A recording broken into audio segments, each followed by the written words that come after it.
Snorri, þá ert þú kominn hérna til Grikklands og stór hluti liðsins og já, það eru, já, þú vorst að kalla inn mann í gær, Benedikt. Já, það svo stóð alltaf til að kalla inn hennan 17. mann en það væri náttúrulega eitthvað að gæla við að Gísli myndi ná sér en það var kannski alltaf, það var svo sem alveg veik von, átti alveg von á því en þannig já, fínt að hafa allavega 17 á staðnum, við höfum eftir að æfa til þess að sinnum og það getur alveg gerst og við þurfum kannski allavega að fylla skýrsluna. Já, já, og svo náttúrulega þar ofan var Viktor helst fyrir lestinni helgina. Já, kom bakslagið það og það bara staðan, þetta bara eins og þetta og stundum koma svona verkefni þar sem þetta hellist yfir mann og en ég greiði lítið á því að vera að velta þessu öllu fyrir mér og við erum bara komnir til Grikklands, það einhver hópur á svæðinu og í dag þetta mínu hópi bara, mínu mati bara sterkast hópurinn sem ég voru að velja og við þurfum bara að einbeita okkur á leiknum, gera vel þar og reyna að nýta þessar æfingar í að undirbúa miðvikudaginn og sækja 2 stig. Þið verðum með fyrstu æfingunni í dag og þá verður það væntanlega allir komnir eða hvað? Já, það eru einhverjar tínar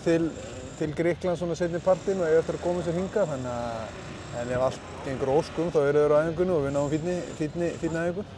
Og svona, þú tekur hann náttúrulega að skoða Grikkina, helst þá náttúrulega myndefni frá því í nóvember eða hvað? Já, bæði nóvember og eins ykkur æfingaleiki í janúar sem við spilum við Montenegro og bara fínt lið og búin að vera nokkurir lengi saman svona ákveðin kjarni og vera ágætlega spilandi og spiluðu hörkuleik í Bosníu og Búrið bjargaði þeim bara þar og hefðu auðvitað geta náðu stig eða 2 þar. Þannig að þetta bara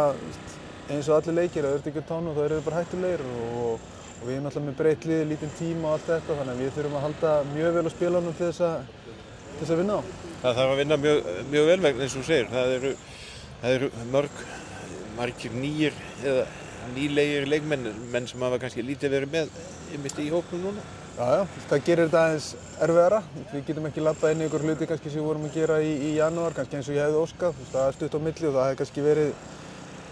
auðveldast undirbúningurinn en það er bara ekki þannig og við þurfum að púsla þessu einhvern veginn saman og móta þetta aðeins öðruvísi og gameplanin kannski aðeins breytist kannski við það en bara eins og sagði á, þetta er bara staðan, þetta er liðið sem við erum með og við þurfum bara að finna út úr því hvernig við getum